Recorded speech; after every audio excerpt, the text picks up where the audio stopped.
What most people going into that are diagnosed with cancer and told they have to have chemotherapy, they don't know is they don't know how destructive chemotherapy is. But the reality is chemotherapy drugs poison every cell in your body.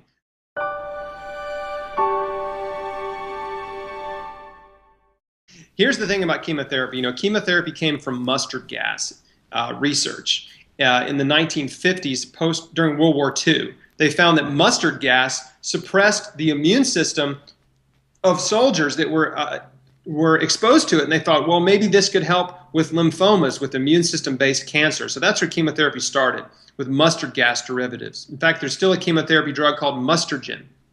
Anyway, it is highly toxic, and what most people going into that are diagnosed with cancer and told they have to have chemotherapy, they don't know is they don't know how destructive chemotherapy is. They're only told a very little bit of information about it, which is that, it kills cancer cells, but it will also make you sick and your hair falls out. You'll lose your appetite. You'll be nauseous. You may throw up. You may feel bad, and it can suppress your immune system. And then it's a very short conversation. But the reality is chemotherapy drugs poison every cell in your body. They cause, if you look at all the drugs together, they cause a myriad of extremely life-threatening problems in the body, starting with your brain. They cause brain damage. They cause hearing loss. They cause peripheral neuropathy, which is the losing of feeling in your fingers and toes, hands and feet. So it starts with the tips of your fingers and it works your way down. I know people that have gone through chemotherapy and their hands are just mangled. They can't even use their hands anymore from the chemotherapy. They can't walk because they can't feel their feet anymore. Chemotherapy causes bone marrow and immune system damage. It destroys your immune system. It destroys your kidneys. It destroys your bladder, so you have to wear a diaper sometimes for the rest of your life. It causes lung and heart damage. It poisons you from head to toe, and it's serious poison. Now, the problem is, on top of all that, chemotherapy drugs, many of them are carcinogens. They're listed carcinogenic. They're known carcinogens listed by the U.S. National Toxicology Department as cancer-causing chemicals. So not only do they suppress your immune system and destroy your immune system, but they will also cause additional cancers in your body. So this is some seriously damaging stuff. And most cancer patients are completely clueless. And that's why so many people that go through cancer, it's always the same story. They get the cancer, they have surgery, they have chemotherapy, the tumor shrinks a little bit, or the tumor's gone, or the cancer's gone for a very short time, and everybody's like, yay, the cancer's gone, I'm cancer-free, woo! And within a few months to a year, the cancer's back, it's worse, and it's spread all over their body. And that's because of what I just said. Because it destroys your immune system, chemotherapy, and it causes secondary cancers throughout the body. So whatever cancer stem cells, which are usually not killed by chemotherapy because they're slow growing, cancer stem cells reproduce after the chemo stops, and your immune system is destroyed, so it can't keep them in check. And then new cancers start to form in other parts of the body from the chemo. So it's like a avalanche. So it sounds like what you're saying is under no circumstances would you recommend chemo. Am I correct? So the research on the effectiveness of chemotherapy is that on average it only contributes about 2.1% to 5-year survival. There was a groundbreaking study in 2004 that studied 150,000 Americans and Australians, and it looked at their 5-year cancer survival, and they looked at a bunch of different cancers. And what they found was that that for on average, chemotherapy only contributed 2.1% to 5-year survival. 5-year survival for cancer, for all cancers, if you lump them all together, it's about 60%. With chemotherapy, it might give you an extra 2%. There are a few cancers that respond better. Childhood leukemia, some lymphomas, and testicular cancer. Those respond the best to chemotherapy, but still not that great.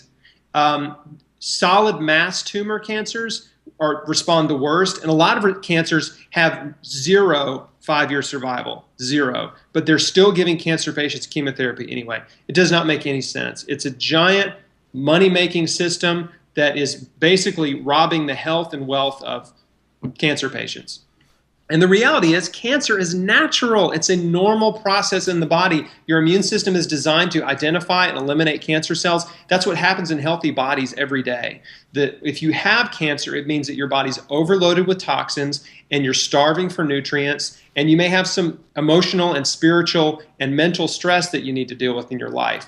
But the great news is you can deal with all those things. You can change your life. You can change your diet. You can forgive people. You can get right with God. You have the power to reverse your health.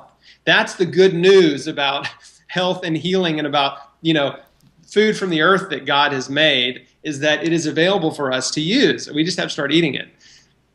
So I'm sure you feel the same about radiation. It's just terrible as well. And so Radiation can make cancer cells 30 times more malignant. It also creates cancer supercells that breast cancer, especially in breast cancer research, that creates breast cancer stem cells and like these super cells that are extremely angry. All you're doing is really just pissing it off when you irradiate and poison cancer with chemotherapy. Because what people don't realize is, yeah, it'll shrink a tumor. Radiation will shrink a tumor. Chemo will shrink a tumor, but it will come back stronger because it's not killing the cancer stem cells. It's only killing the daughter cells, for lack of a better word. And so shrinking a tumor means nothing, but that's what they use to report that chemotherapies or radiation has a benefit. And even the language they use is so deceptive, because they'll say, well, this particular drug has been shown to respond very well to your type of cancer, or your type of cancer has been shown to respond very well to this particular drug. Well, what does respond mean? Respond means that they've been shown to shrink it by 50% over the course of about 4 weeks. That doesn't mean anything, So the words that they use are so deceptive. The language is so deceptive. You just can't believe anything they're telling you in the medical industry. So having said all that, your question was, would I ever, recommend chemotherapy or do chemotherapy? For me, knowing very little, 9 years ago, almost 10 years ago, it was a last resort.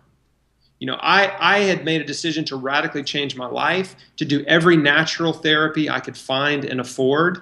Nutrition was the foundation. I did a lot of other natural therapies too, a lot of herbal therapies, coffee enemas, vitamin C IVs, lots of other stuff just to try to help. And chemo was the last resort. Now, there's one type of chemotherapy that is, that I really don't have a problem with, and that's low-dose chemotherapy. It's called insulin potentiation therapy.